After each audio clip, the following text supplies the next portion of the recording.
All right, boys, how you feeling? I'm not gonna listen. I'm not gonna toot my own horn. This is toot, toot. This is 2 years in a row, fellas.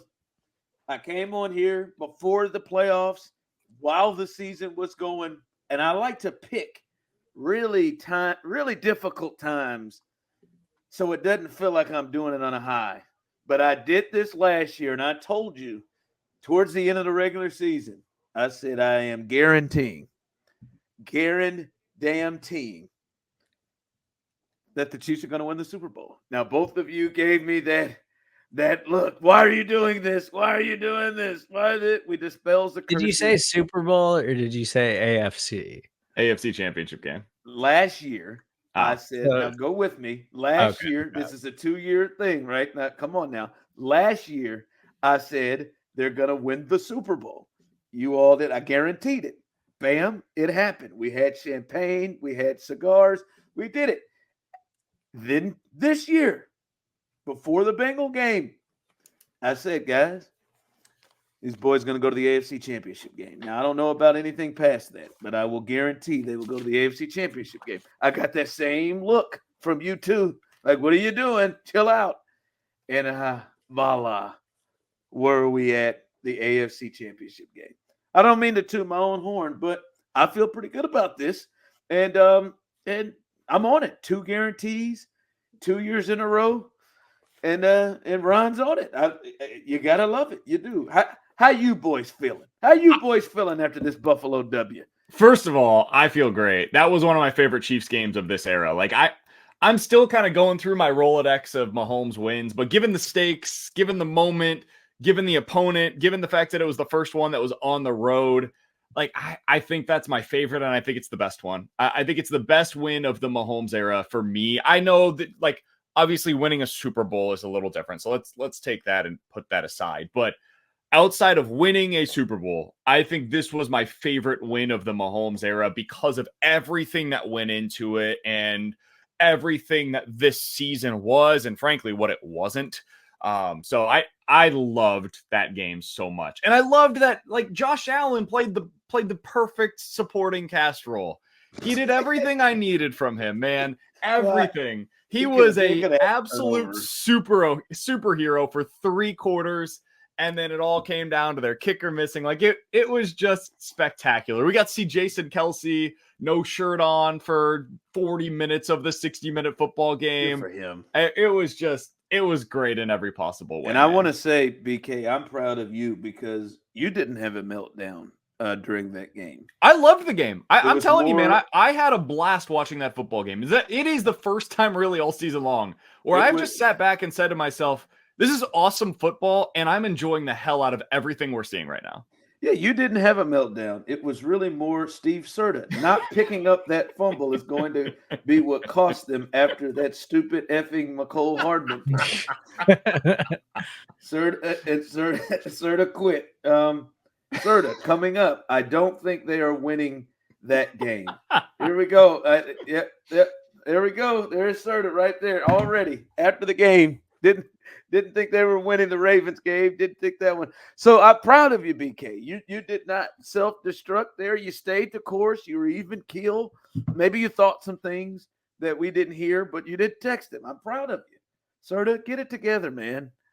Lord, I wasn't having a melt. I was enjoying the game too, but I think in the moment, like that kind of play happens. Like McCole Hardman fumbles through the back of the end zone. It's a turnover. And then they force a fumble and don't recover it. And obviously it's all getting lost in the shuffle. And we're all very, very happy that they won. Just, Chamari Conner just falling the ball sometimes. Had an incredible game. Stepping in for Mike Edwards. You're amazing. You're one of my favorite young players on the roster. Just falling football next time. I'm really glad that it only took until Wednesday for everyone to stop trying to explain how it's not Josh Allen's fault. And everything I heard or watched until Wednesday. Many shows opening still trying to explain away how Josh Allen got the ball 3 separate times after the Chiefs took the lead at 27-24 at the 14-20 mark. 3 different times. The Chiefs did not score the rest of the game, but 3 different times. All he needed to do was to get a field goal, and he could not get a field goal. He only put his kicker in position to kick a 44-yarder once. Not to mention on the final drive, he tried like hell to turn it over multiple times. He tried to give one to Trent McDuffie. Chris Jones, he tried to fumble that ball repeatedly. He tried to give one to Justin Reed when he threw one in the middle of the field to Stephon Diggs. So, listen, I'm glad we only got to Wednesday and they stopped it by Thursday and moved on to the AFC Championship game and stopped talking about Josh. But I am glad. I feel good. I feel really good. So let's ask this. Let's go around the room real quick. I'm curious. If the season ends on Sunday, and we'll get to our predictions and how we're feeling heading into this one, but if the season ends on Sunday and it's a close loss, respectable loss on the road at Baltimore, you get to the AFC Championship game for the 6th consecutive season, is it already a success in your mind? Failure. Yeah. Got to win it all. Wow. Got to win it all. Yep, that's what we're about here. We're about winning championships with Mahomes. You get here, you got to win it. It's a failure. That's the expectation now, right? See, that's what it is. But I think making it to this point with this team and the way that they struggled this season, like an entire regular season's body of work of how bad they were offensively, I still think it's a success. But as the playoffs have gone on, I've been like, yeah, but you can't waste the window of this defense. And that's the reason they should win a Super Bowl. Like, this is a Super Bowl caliber defense if they can just get there. And so now I'm kind of like, yes, they've got a chance. And I think they're in the mix and they could absolutely win the Super Bowl. But I still think the season's a success just based off what you dealt with all year and where you're at right now. Yeah. I don't like nobody's going to remember that. Hey, this is just championship or bust. Right, this is what they call an SBOB, Super Bowl or bust team. That's what they are. Interesting. And, you got Patrick Mahomes in his prime with Andy Reid and the number 2 defense by just a couple of yards, and this defense with these guys, you got to win it. That's where I am personally. I would view it as meeting expectations. I wouldn't view it as an overwhelming success because I'm with you. Like if you don't get to and win the Super Bowl, then you didn't live up to like the ultimate successes of what we know this team is capable of. But man, there was a long portion in this season where I didn't think this team was capable of reaching those kinds of goals. I thought there was a point in time where I thought getting to the postseason might be the ceiling for this team. So I'm not going to then take away everything that I talked about during the regular season and have a totally different view on it today. I would view it as meeting expectations, and therefore, is it an overwhelming success? No. Is it a success, though? Yeah, I would say for me it would be, but I like where you guys are coming from on this, and I like the cojones to say it would be a failure. I like it. Yeah, it's a failure, man. Yeah, you get here, you got to win it, right? You got to with Mahomes, you got the best player in the world and the best coach. You got to win it, right? And I mean, he's not strolling in there with the defense he had in 18. It's you got to get that done, right? And that brings me to this because I've been listening to this and. I don't feel the same way that I felt going into the Bills game. I felt really good about the Bills game. I mean, I thought the Chiefs had the best coach in this game by a good margin.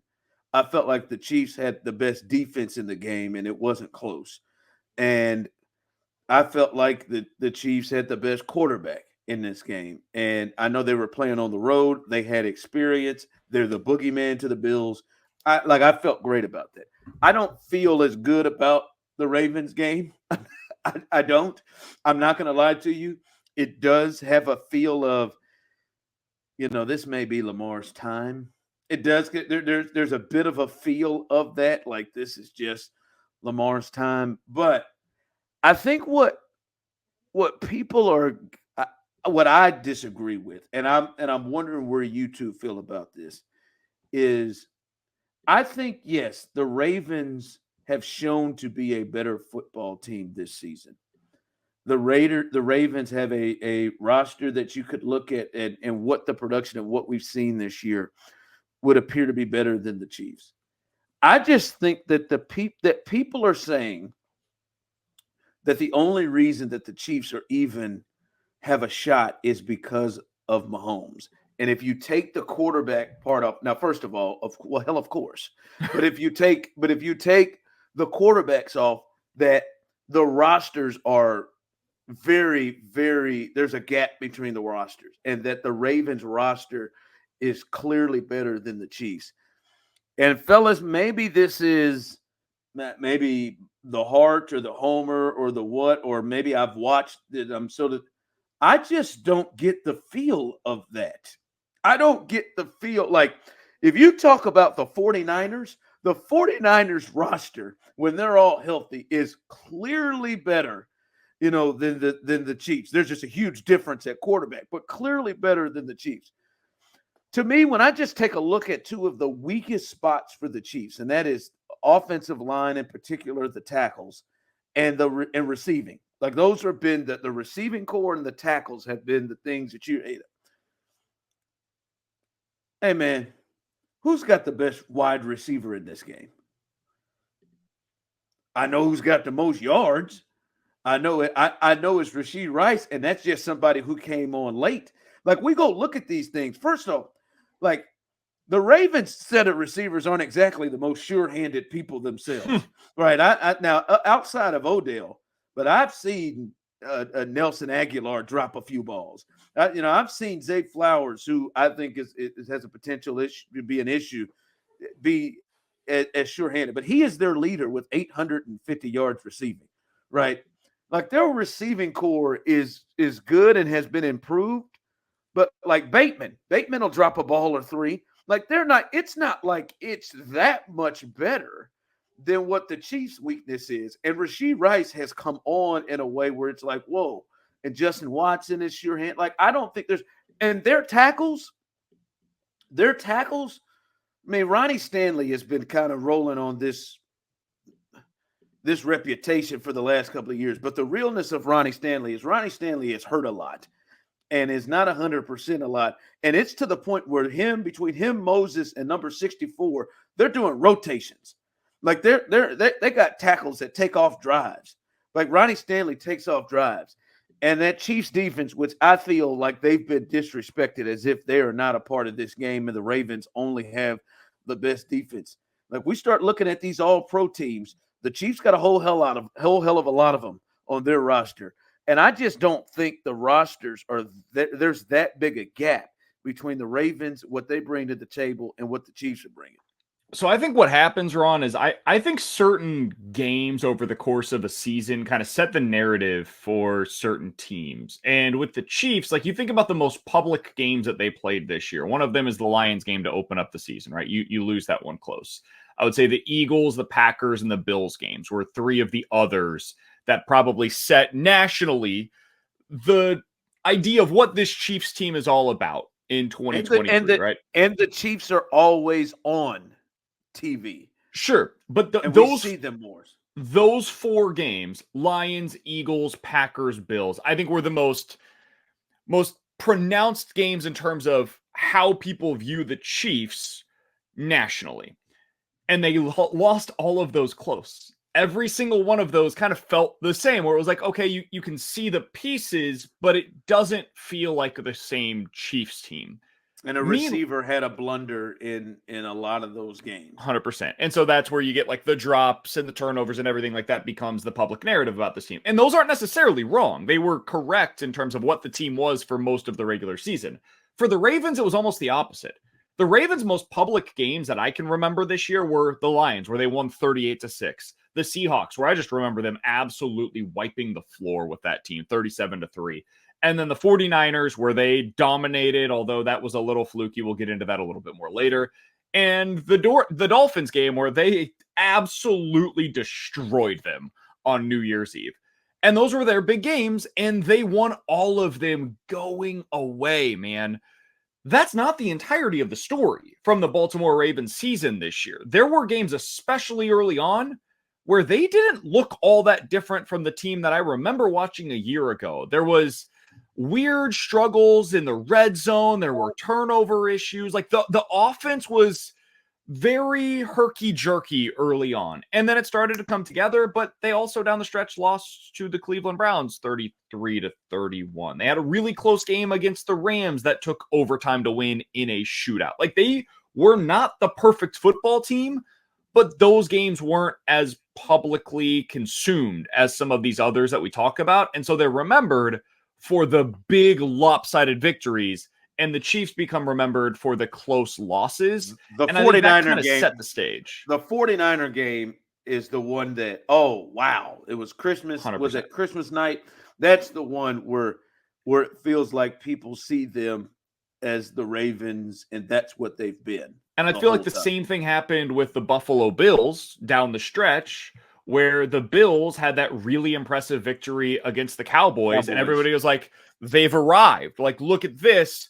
And they didn't look into 24-22 against the Chargers, 27-21 against the Patriots, 21-14 against that Dolphins team that we all saw that was depleted.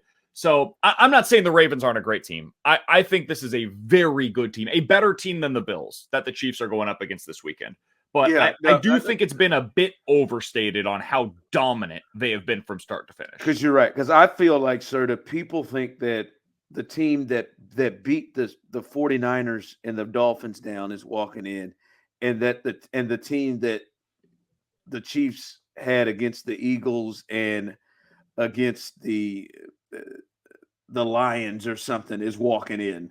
The Eagles and the Raiders or something is walking into that game where, you know, they Kadarius Toney, hell, he hadn't played in weeks, or MVS is going to drop the ball. These receivers are that's a really good point.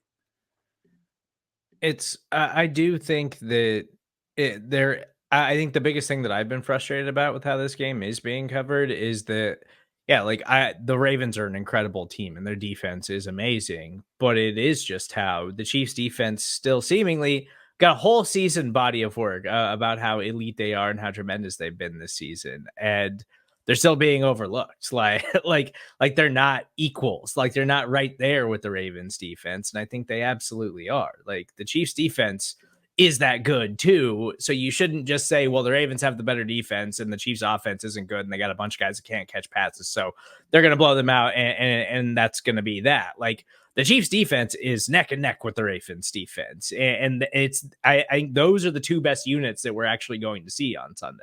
Right. Ron, I think a lot of people look at this and they say, like, the place where the Chiefs have a clear disadvantage, because even if people do agree with Serda and they think, okay, the defenses are close, the quarterbacks are close, regardless of which side you think has the advantage, coaching close.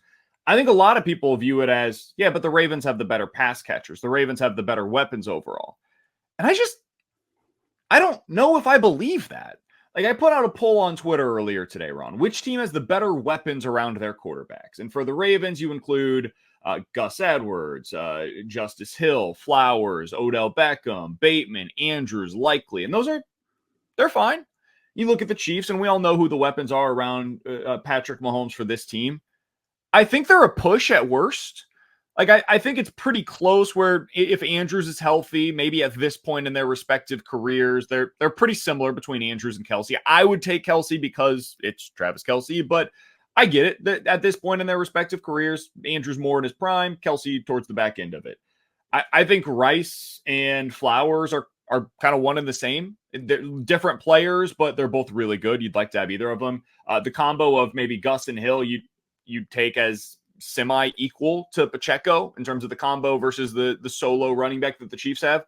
I just don't think there's all that big of a difference. And it's kind of how I felt last week going to the game against the Bills, where it's like, okay, yeah, maybe they're slightly better, but I think people are like double counting it, where they're saying, okay, the Chiefs are bad with their pass catchers and the Bills are good, and that means it's this massive gap between the two. I don't feel that way at all. Am I crazy on this, Ron? Do you see a significant gap in the weapons around the quarterback? No, I don't at all. And I think that's a narrative that has been that's been thrown out. I mean, all I know is I don't know. Maybe you don't think that Travis Kelce is the best tight end in this game. I do. He's clearly been the most productive. he's been the most productive tight end.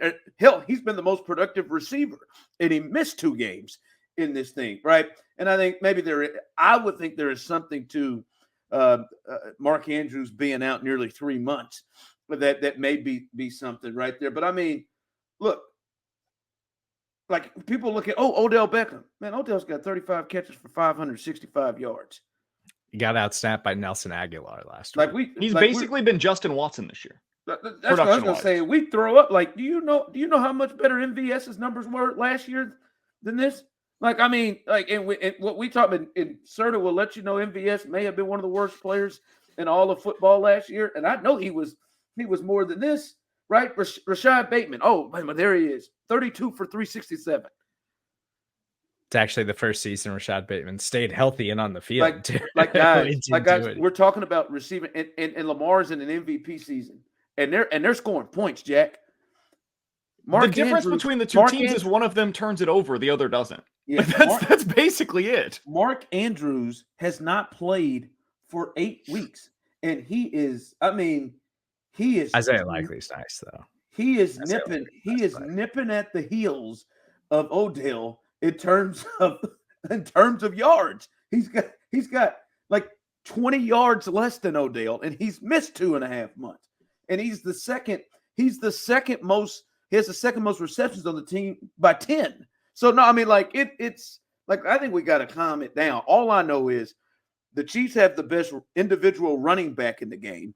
Now, I'm not going to say they got the best running game when you add Lamar, but they got the best individual running back. They've got the best individual tight end. They've got the best individual receiver in the game. I'm just looking at production, right? And it can't. If they got the best receiver, tight end, and running back in the game, and Patrick Mahomes is the one that is facilitating this, it can't be that big of a gap. And by the way, as recently as a year ago, we were all talking about how Lamar is a guy that in the playoffs doesn't have it. And I have never been super high on that narrative, but hey, man, the stats are the stats. And prior to this year, he had 3 touchdowns and 5 interceptions in the postseason. And he had lost against the Chargers, the Titans, and the Bills. And in those games, his team scored 17, 12, and 3 points offensively. So it's kind of hard to look at those and say, yeah, he was great in those individual games. He had some rushing success, but through the air, he just was not the same guy. And so, if I have to say, hey, who do you trust more going into this game, Lamar Jackson or Patrick Mahomes? I mean, it's a no contest. I like Lamar Jackson a lot. He's like a top 3 to 5 quarterback in the league, in my opinion. He was the obvious MVP this season. But the guy I'm taking in a playoff game is Patrick Mahomes 10 times over. It's just, and to the point Serda's made, it's just really borderline disrespectful to this defense and the pass defense in particular that the Chiefs have when we watch them do a number on the Miami Dolphins and we start rolling down what they bring to the table offensively. And I mean, not even say the cold one, but the one in Germany. Like, we see the number that they have done.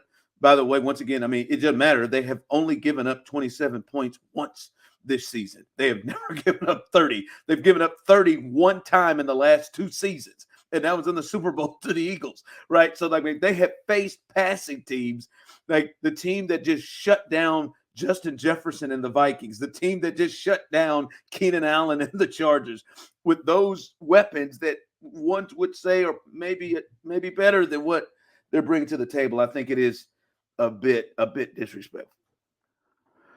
All right, AFC Championship game edition of When the Chiefs Have the Ball. And listen, if you've listened to both playoff podcasts, which I know all of you have, it is clearly the best Chiefs podcast in the world. Just is. Sorry. I mean, other people have great ones, especially on the Arrowhead Pride network. It's just playing for second. Editor show's great. Editor show's really good. Fantastic. Still second. Got lots of good stuff. Lots of good stuff. Still, obviously, clearly number one. I've said, this isn't a game where I feel like Mahomes has to go grab the cape. It didn't feel that way against the Dolphins. Felt like he just needs to play his game, make a few plays when he has to, but just really focus on not turning it over. And damn it, if they kick 5 field goals and just get to 21, 24 points, that ought to be enough. Felt that way last week. Felt like it still wasn't a game that he had to put that cape on, or as our late friend Therese Paylor would say, have an over my dead body ball game. Never felt that. I kind of feel like this week they may need him to have that. I kind of feel like this is the week where Mahomes, has to, like, chilling with 215, and it's got to be a little bit more than that. I feel like it may be a point where we look and we see clearly he's the best player on the field. And that's what his career has mostly been, in big moments and big games.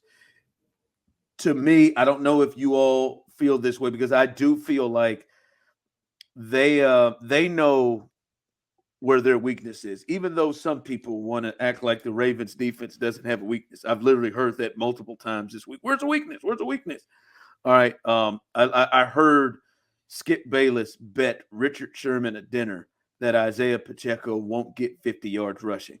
So there's that. But they know their weakness is run defense. They know that. And if you watch last week, and yes, the Texans got 38 yards, the Houston Texans are one of the worst run teams in all of football. I have watched it all year long. I would not put a lot of measure in that. But I think they know that they're probably coming in thinking, we got to slow down Pacheco. We cannot let Pacheco run over us. And I think they're going to put resources towards that. And that's why I think even more this is going to be one where Mahomes has to be the difference. I don't know how you feel about that, but I do think this may be one where you got to get vintage great Mahomes in this game and not just good and solid Mahomes. That's interesting. I think you need Mahomes to be great in this one because it's the AFC Championship game and you're going up against a really good defense and a really good team in general. But I don't know that anything in the Ravens' history this season suggests that they're going to throw resources at stopping the run, because they just don't really do it. Like, when they have a close game, man, they give up a ton of rushing yardage. The only reason why they're not lower on the overall spectrum of, like, you remember the Chiefs a few years ago had that team that was like historically bad in yards on the ground. Well, this could be one of those types of teams if they didn't blow teams out, because teams just give up on it. They're like, okay, we got to start throwing because we're down by 3 scores. And so then you start throwing the ball, you stop running it, and the volume numbers don't get there. But Indy ran for $140. Tennessee ran for $130. So did the Arizona Cardinals. The Cleveland Browns, 178. Bengals, 136. Rams, 130. 49ers, 120. Dolphins, 150. Steelers, 155. Man, they have fewer instances in which they gave up like less than 100 yards this year than they did over 100 yards this year. And when teams go over 100, they go for like 130 plus. And I'd like to add that Arizona game, that was not James Conner. He was injured in that game. Yep. And that Cleveland game, that was not Nick Chubb. In the Indy game, it was Zach Moss. Like, they're not doing this against stud running backs. This is anybody that is willing to commit to the running game. You can run against this Ravens defense. It reminds me somewhat of some Steve Spagnuolo defenses where he's like, you know what? If you're going to run, fine. I dare you to do it. And the Ravens have been willing to do that all season, and it hasn't really burned them so far. I think it can in this game. If Andy Reid is willing to commit to the running game and make it a significant part of their game plan, I think Isaiah Pacheco himself can go for $140 on the ground, but they've got to be willing to commit to it. So I don't think, because of that reason, Ron, this is it needs to be a put on the cape game for Patrick Mahomes. But if they're not willing to commit to it, then yeah, it's going to have to be. Well, you're on, Serda. I felt like the Ravens team was the one where he's got to kind of be the difference. I think the way the Ravens play defense is like, they are really unique and different compared to other teams in the NFL, where we see a lot of teams they run what they want to run and they change things up just kind of on game script and stuff like that. But for the most part, like, they want to stick in man, they want to do zone or whatever. The Ravens will change things up constantly because they have the personnel to do it. And the communication on the back end is incredible for them on defense. And so I think defensively, like, to go towards what BK was saying, like about the rushing game, like I think they force so many turnovers in their secondary that they're fine with that because they're like, throw on us, please. That's where we create game-changing plays because they have so much talent on the back end of their defense, and their linebackers have been amazing this season too. Like their linebackers create turnovers. And so I tend to think like, yeah, they'll probably key in on Pacheco because they know it's Kelce, Rice, Pacheco. Like that's what you need to slow down on for the Chiefs on offense. But I think it's going to have to be a mix of both, where I think the Chiefs so far in the playoffs have done a really good job, like up front along the offensive line and scheming things to, find running lanes for Isaiah Pacheco and all of that stuff. But you still need Patrick Mahomes to go out there and be special like he was against the Buffalo Bills. So I'm fine with him dusting the cape off this week because I think he's going to have a handful of just special plays against the Ravens. But I still think the Chiefs are going to be able to run the ball a little. Because see, like against Buffalo, the words you use, special, Serda. I don't know how many times he had to, like the play in the pocket where the two free runners came loose and he slid over and got that to MVS. That was stupid. That was special. I don't know. I don't know how many times he had to be. Andy has schemed up a few just gems. Somehow Travis Kelce's at the goal line alone by himself in the end zone. Like that. So I don't know how, but I think he's going to have more plays where, hey, Mike McDonald got you this time, and something happened, free rusher came or something, like we didn't get it blocked, we missed something got confused, and then Pat makes a play that breaks their back. Like I think you're going to need some of that because I think the dude on the other side is going to do some of that too in Lamar. So I think you're going to have to get some of that. I do think though, and I know you're on the same spot as this, BK. Like one thing that has been troubling for this team, that has been extremely annoying with this team, another one where you can't kick 6 field goals. They if you look at some of the things, like the Bills game felt good and better because they scored 3 touchdowns in that game. They got in the end zone 3 times and should have got in a 4th time. We won't talk about that, but they got in 3 different times. But if we look at the Dolphins game, they kicked 4 field goals in that game. The Bengals game, they scored 1 touchdown and kicked 6. And this does feel like a game where the red zone is got to be much more 6s than 3s. And it's twofold. One, because the Ravens are excellent in the red zone offensively. They score at a 62% red zone clip touchdowns. And defensively, they are one of the top 2 teams in the league at preventing touchdowns in the red zone. Ron, teams only score 40% of the time touchdowns in the red zone going up against the Baltimore Ravens. This season, that was one of the biggest issues for the Chiefs offense. They were at 54%, which was 17th in the league this season. And we talked about it at the time. We were like, you know what? Maybe part of what's gone wrong is that they don't have McCole Hardman and they need him on those jet sweeps. Yeah. And then he took a jet sweep in the red zone, and the result wasn't ideal last week, to say the least. He fumbled twice. You know what I do, Ron? I go right back to him. Yeah, no, I'm with you. I know it sounds crazy at this point. I know it sounds crazy, and I know people were so mad at the play call, but all season we were begging for McCole Hardman on that quick sprint to the left, and it failed. It failed because he tried making too much out of it. But I would go right back to it, and it's the last thing the Ravens are going to expect this week.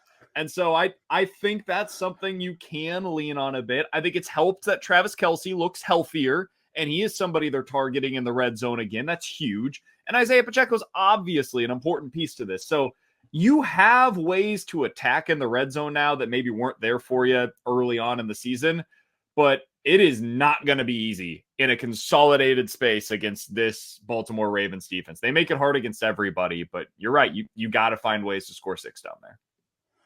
And Serda, for me, this is where I think Andy steps in. Right. I think this is where Andy is really, really big in this game. And see, this is what pissed me off about the McCole Hardman thing last week. See, this is where I think Andy's going to have this mindset. And I even understand going into the game, the mindset Andy had. Listen, if we just think back to the season, Andy has had to scheme up red zone scores. Like, he's had to be really creative. I mean, off the top of my head, I can just think of the Pacheco fake reverse thing that he got against the Raiders, where he stole one. He has stolen a couple like that with McCole Hardman and done it with other guys, right?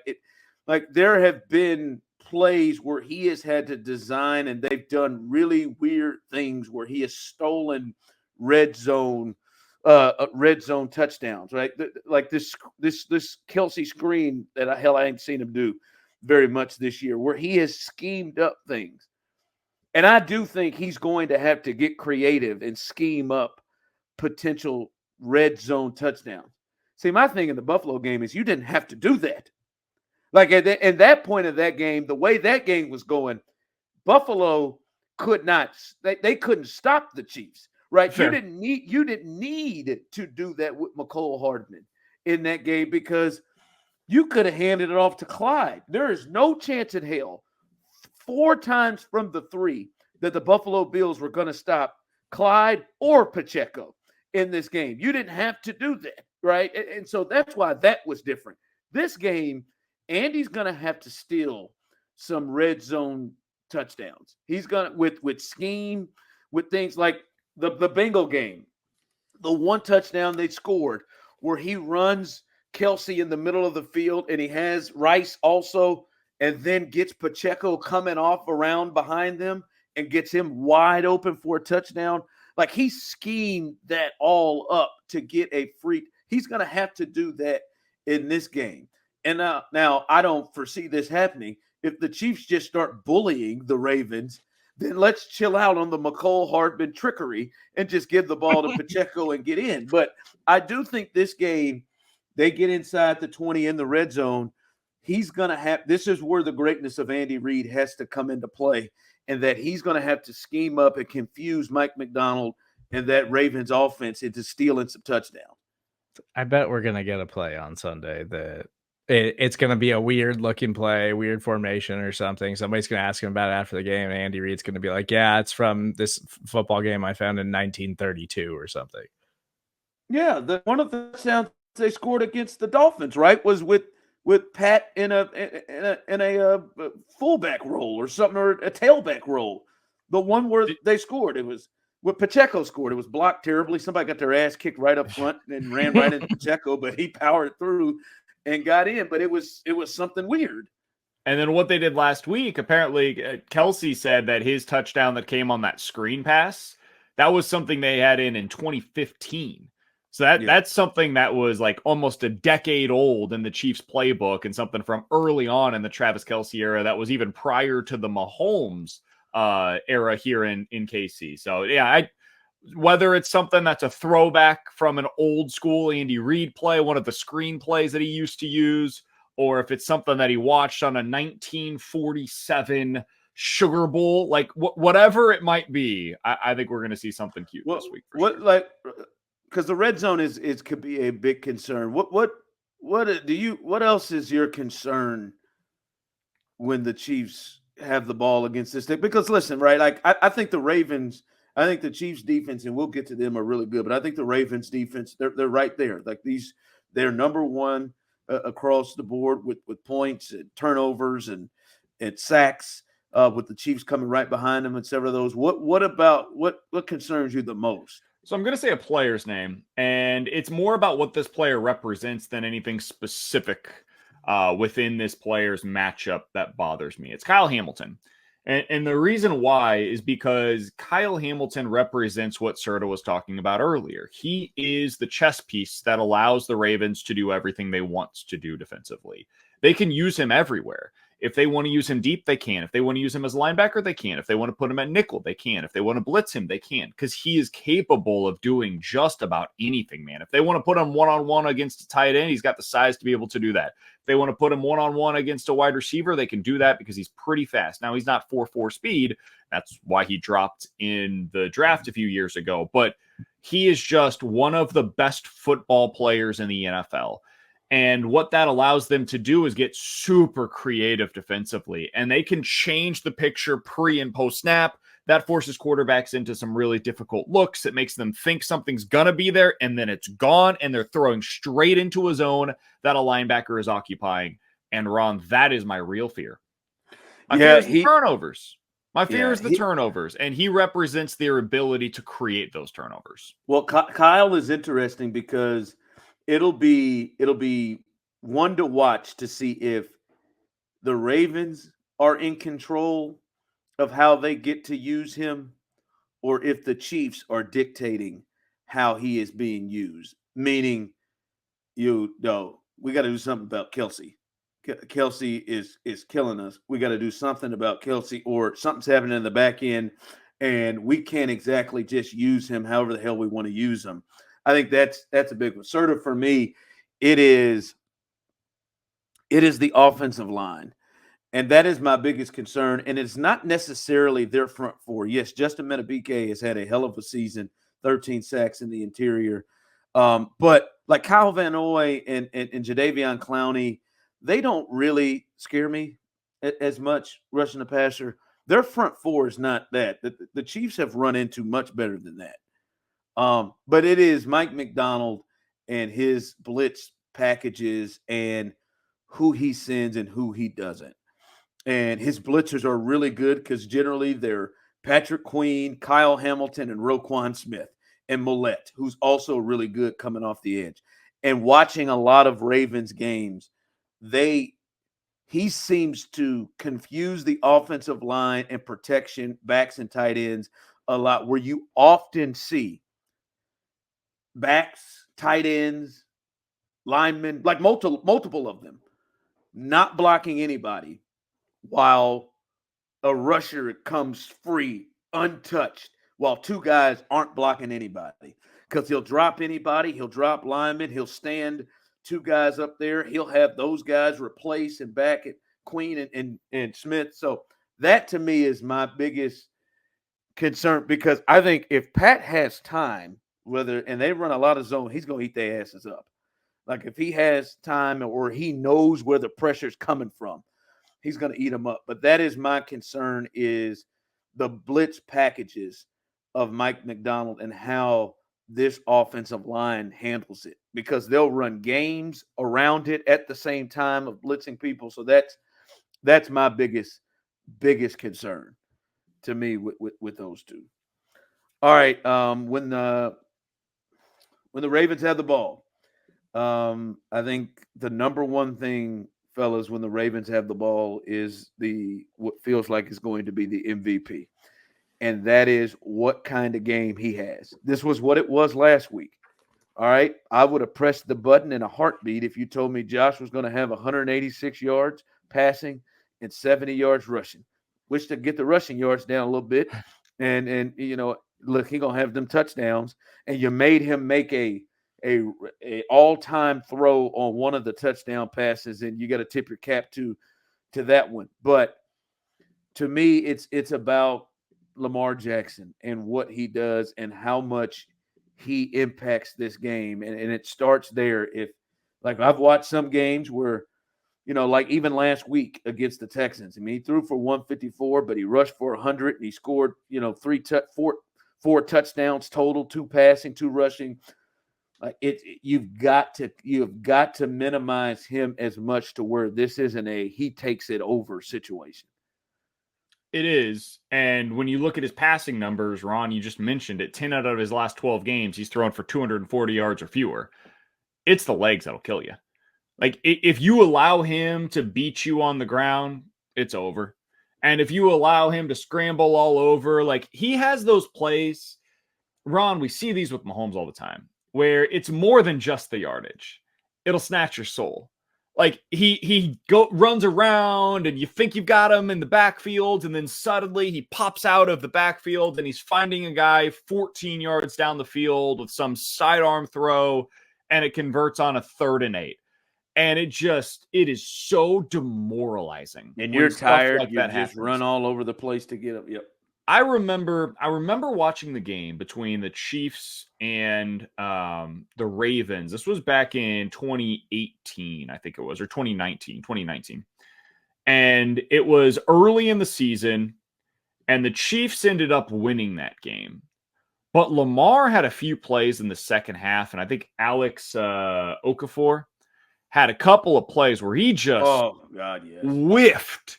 Like, had no chance against him. It was at the goal line. They had that yellow end zone the Chiefs painted. Rainy day. I remember that one. Whew, Alex tore his kneecap. It was rough. That was a torn meniscus right there from Okafor. I remember that. Woo.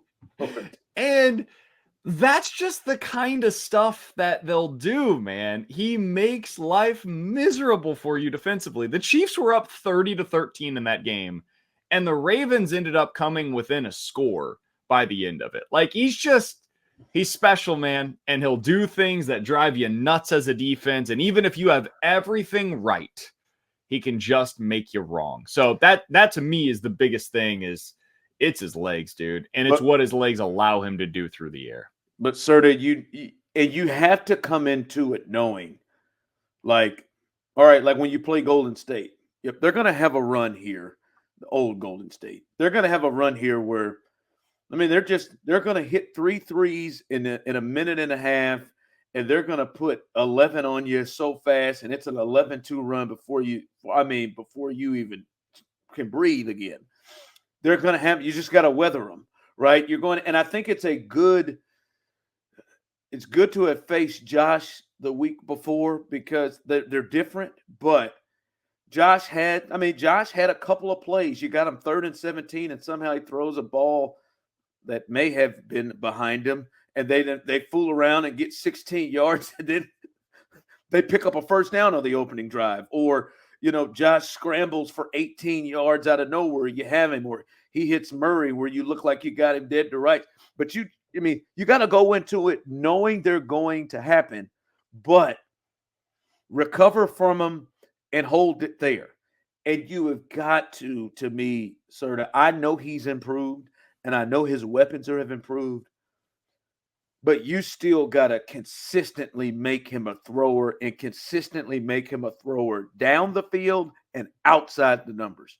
Now, and he's gotten better, and they have got guys, but you have got to consistently try to make him be more of that than the other stuff.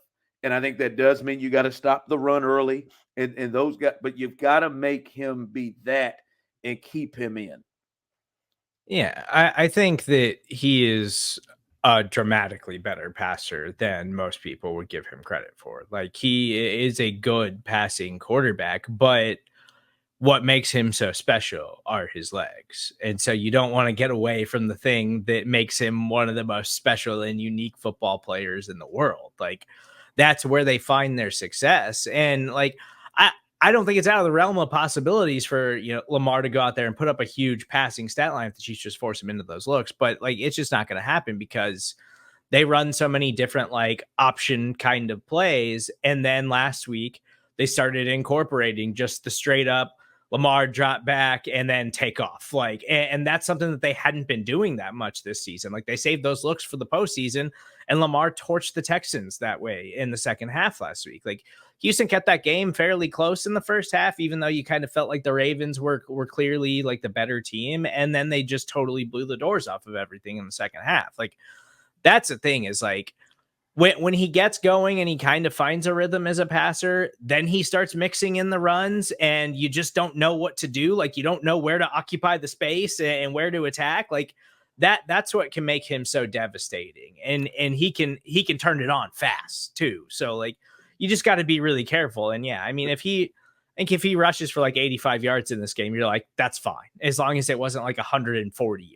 But like BK, and to the point that Serda made about the game last week against the Texans, it's just you watch what happened in the second half. But there was the second quarter, they had 3 consecutive possessions, and I think D'Amico just said, to hell with it. I'm going to start sending stuff. And then he had a weapon. He had a Christian Harris. He had a weapon in which he just used him to spy around him, and he could close space better than normal linebackers on Lamar. And boy, that's why I think Willie Gay is pretty important in this game if he can go. But he would just have him as spies all over the place. And I think one of the big keys was, and if you watch the Ravens, what they do a lot is they put pressure and they took away the quick stuff. And the quick stuff that he likes to go to immediately when he gets pressure and they try to get him, they took away that quick stuff and was right there. And man, when he had pressure, he's just so much more inaccurate, like most quarterbacks. And there was that moment, that period where they had 3 straight possessions and they did nothing. I mean, nothing. And he got hit. He probably got sacked 3 or 4 times in those possessions, and he got hit. And they just kept him in until, he ran to them, and they were able to make sacks, and they kept him from running around and making the big play because they were pretty disciplined in their rush lane. So that is one to watch when they forced him to throw the football. They really struggled. And you mentioned the sacks, Ron. That's something that I do think gets a little understated sometimes. This isn't like Josh Allen. Josh Allen he doesn't take sacks. He had the lowest sack rate in the NFL this year. It's almost impossible. And Patrick Mahomes is the same way. He never takes negative plays. Lamar will. Lamar will either run himself out of bounds behind the line of scrimmage, or he will take sacks. And the only every game starters that took more than him on a rate basis this year were Justin Fields, Bryce Young, Sam Howell, and Russell Wilson. So he's back there and he's trying to find something. And if you get pressure on him, he'll go down for you. And when he does, that's a significant play, man, because if you get a -5 yard loss, huge, and it becomes 2nd and 15, if they threw on first down or you shut them down on the running game, it was 2nd and 8, you have a 5 yard loss. Now it's 3rd and 13. That is not where this Ravens team wants to be playing from. It's where nobody wants to be playing from, but especially the Ravens, man. This is still a team that wants to get out there with the multiple tight end packages. They want to be able to use their fullbacks. They want to make things difficult for you so you don't know what's coming based upon their personnel packages. That's really where their quote-unquote misdirection comes from, where the Chiefs use the motions and everything. The Ravens mostly use it with personnel packages. Is it run? Is it pass? You're not going to know until it's too late. And so if you're putting them in those negative down and distances, that's where you can really come through with some big time stops defensively. And that comes back to some of the guys we've talked about. Or the turnovers, right? Because he is holding it and he is going to try, especially if the Chiefs have some sort of a lead in this, he is going to try to make plays. But he's going to try to make plays, and that's where potential turnovers can come. Listen, Lamar is the top thing, but I think for me, fellas, this game, and it was that way in Buffalo, this game is going to be about moments, right? I think it's going to be about moments and big-time dudes stepping up. And the Chiefs have big-time dudes. Obviously, we know 95, we know 38, we know 22. We know, they've got guys. 56 is starting to beat that guy. Third, to me, critical. Right before the fake punt, it's 3rd and 5. The Chiefs hadn't gotten them jokers off the field in a long time, and Spags is able to dial up a pressure that gets George free, and he knocks down a ball and causes him to punt. There are going to be 3rd downs in this game that's going to be about moments in the game. Shakir is open in the end zone, but Chris Jones walks Dawkins all the way back into Josh Allen so he can't get his full weight into the ball, into the throw. Moments.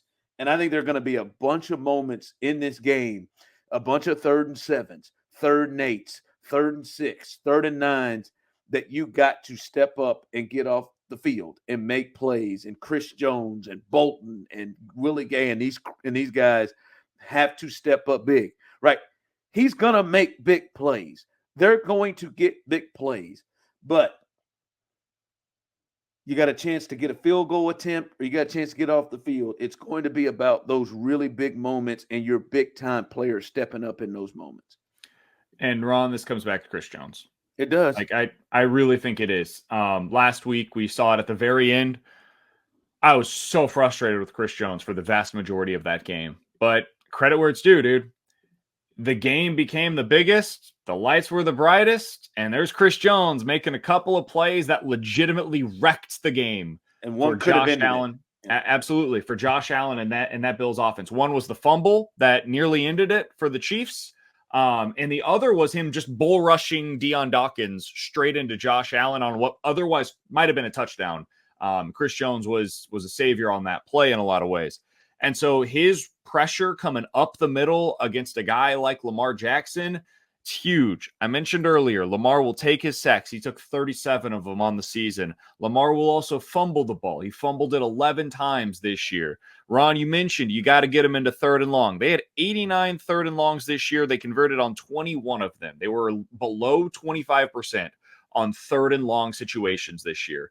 Ron, this is also a team that if you get up early on them, they have not faced it all year long. They have not faced a 2-score deficit this year. The entirety of the season, they have not been down by multiple scores.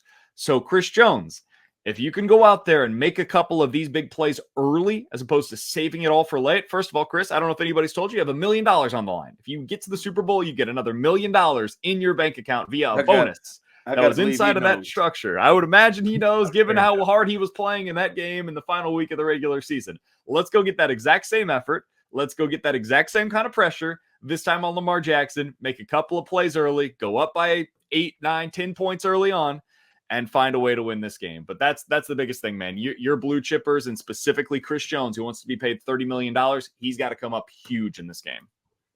Yeah, I think it's Chris Jones, and you mentioned George, and I'm glad you did, because George is a player, and George is fun to watch, and he has become, I think, the second most consistent guy, like along that defensive line. And we know Charles Omenihu and Mike Dana have been great this season, but George is turning into a difference maker for the Chiefs defensive line. So it's been really fun to watch him develop. And then, I think we know that Snead and McDuffie are going to be excellent because that's just the caliber of players that they are. But I still want to see those game-changing plays from them too, like against the Dolphins when McDuffie just absolutely lights up Tyreek Hill or Snead, nearly coming away with a pick or something like that. Like those kinds of plays that those guys, we just have become accustomed to them making, and I expect them to make on Sunday. Yeah, and when I say moments, I think there will be a few of them. I know the Chiefs haven't played the Ravens in a minute. It's been a couple of years since they've run into the Ravens. 2021. Yeah. And many may not remember, but they've played them 5 times since Mahomes has been the quarterback, and they've had this matchup with Lamar. Listen, I have never, ever seen, and Brandon Staley included, I have never seen a coach more affected in terms of his decision-making, especially a coach I respect, but a coach more affected with his decision-making of how he attacks the game than John Harbaugh with Mahomes on the field. I've heard him say it after games. He is ultra aggressive. At least he has been. Now, maybe he may change that now because of his defense, but I will say he ain't never had no bad defenses. Like he's always had good defenses, right? But and maybe, I wonder if it changes because of the Chiefs' offense. Previously, that was 2021 was in the heart of the Kelce, Tyreek, Mahomes, scorched earth offenses. And maybe, and I was going to say maybe it changes because of that. Now, Sean McDermott sure as hell didn't see anything different. Sean McDermott's going for fake punts and try to drain out 6 minutes of the clock at the end of the game so Mahomes didn't get it. But in the past, like he was going for 4th downs because he didn't feel like 3s were going to be enough against this team. So maybe he changes things up in the past than he did in the past, but there may be several 4th downs like that this team may have to face. And those are major moments that they'll have to jump up and make plays on. All right. Serda, go ahead and grab my music here. The game that is sweeping the nation, certified or imposter. Simply this. This is the 6th AFC Championship game. The Chiefs have been in 3 Super Bowls. They haven't won every one of these games since Mahomes has been in it with Mahomes and Andy Reid. That era is the Baltimore Ravens. This group, this team, this is the best team the Chiefs have played in the Mahomes era. This Baltimore Ravens team is the best team that the Chiefs have played in the Mahomes era, certified or imposter. Go ahead, BK. I'm going to say imposter. And the reason is because I look back at 2 different teams and think they were a little better overall than what this Ravens team is right now. I think the Super Bowl against the 49ers and I think the Super Bowl last year against the Eagles both had more that had me afraid going into that game. Now, that doesn't mean the Chiefs can't lose this game. They can. But to me, the 49ers offense, even with Jimmy G, defense, with Jimmy, because of the weapons, I think they had weapons that propped up Jimmy in a way where, like, I feel the opposite about the Ravens, where I'm not as afraid of their weapons, but I am afraid of Lamar. So it kind of comes out in the wash. And I think that defense was terrifying. And then I think that Eagles team last year was genuinely awesome. And that, I believe, was the best and scariest team that the Chiefs have gone up against in this run. So I'll say imposter. Certified or imposter, Serda? I'll say imposter too. But I do think, like, personnel wise, defensively, like, the Ravens defense is right up there with any of the teams the Chiefs have played in the playoffs. Like, that defense is really that good. But then you look at the skill players on the offensive side of the ball, and it's like, yeah, like, well, if they didn't have Lamar Jackson, would you really be that juiced about the guys that they have on that side of the ball? And I don't think you would be, because Lamar's a special player, and that's why he's about to win his 2nd MVP. But I just think that the Chiefs have played some rosters that, like, top to bottom, were just better in the postseason. Man, this is a team that has a Super Bowl winning coach who is a borderline Hall of Fame level coach, a potential 2-time MVP, the number 1 defense that have made some history, being the first defense to ever lead the league in points, turnovers, and sacks. It's like, when you put it together, it sounds that way. I'm going to go imposter. Boy, that Eagles team, that's one. I think Nick is an interesting guy. But I mean, that you're right, the weapons. I was thinking the 13-2 Bills. Man, team, they were the best version of them. They were the number 1 defense too. And that was a really good team, and the weapons and Josh. And I don't think the Burrow team they lost to, really, offensively, they're really good. The defense, they're not, but Lou was just weird. Lou confused the hell out of, like, he just would out-coach Andy and Pat. Which would fuse them, but their offense is up there with the others. But like, Joe makes me more nervous than Lamar does right now. So I would say imposter. That Bills 13-2 team, man. Number 1 that might be the defense. one. You're right. Josh was really. I mean, it just happened in the division round, but Josh was really. Gabe Davis was nuts to go along, and that was Diggs probably at his height. Yeah, that group maybe presented, a few more problems to me. All right, let's hit this scores right now. Will the Chiefs be in the Super Bowl? Serda, I'll let you jump in here first. What's your prediction for the AFC Championship game with the Chiefs and the Ravens? I've been going back and forth all week with this. And as you already mentioned earlier in the show, I texted you guys on Sunday. It was like, well, the Ravens are going to win that football game. And I've just been diving into it all week. And I think this is a really, really good matchup for the Chiefs. And I think it's just a really good head-to-head matchup, AFC Championship game. Like, I don't think we could have gotten a better version of the AFC Championship game than these 2 teams going head-to-head. But at the end of the day, I just can't bet against Patrick Mahomes in the playoffs. And so, like, after I was spent all week long saying, like, it's Ravens, it's Ravens, it's Ravens, I think after diving into everything all week long and really stewing on it, it just comes back to Patrick Mahomes and what I think he's going to do on Sunday. So I'm going to pick the Chiefs. I think it's a close one. I do think that both defenses leave their mark on this game, but they still wind up scoring a reasonable amount of points. So I'm going to take the Chiefs 28, Ravens 24. Okay, 28-24. I'll go BK. I have started to feel better and better about this game the more the week has gone on. By one big thing, which is more important, is when you watch it, these two teams aren't that far off. Like, and the way that the Chiefs have played the last 4 weeks where they have minimized the mistakes, they really look close. And I think the Chiefs have the best players in the game and maybe more of them, more big-time players.